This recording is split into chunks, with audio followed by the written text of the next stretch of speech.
Hi everyone, it's Ronnie and I'm here with another 2-Minute Tuesday. Did you know that you can manage your frozen recipes right from the recipe book?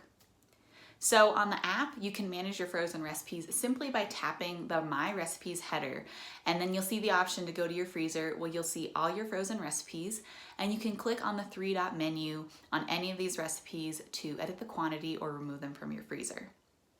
On the website, you can go to the recipe book, and on the left sidebar, you will see the freezer option. Once you're in there, you'll have all of your frozen recipes listed either in the table view or the grid view. You can use the three-dot menu to edit the recipe, edit the frozen quantity, or add the recipe to your planner.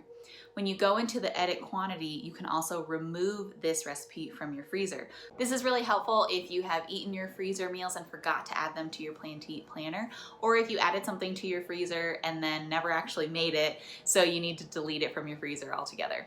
In the video description, there is a help article to learn more about the freezer feature in Plan to Eat, both on the website and in the app. And if you have any questions about this feature, email us at help@plantoeat.com. See you next time.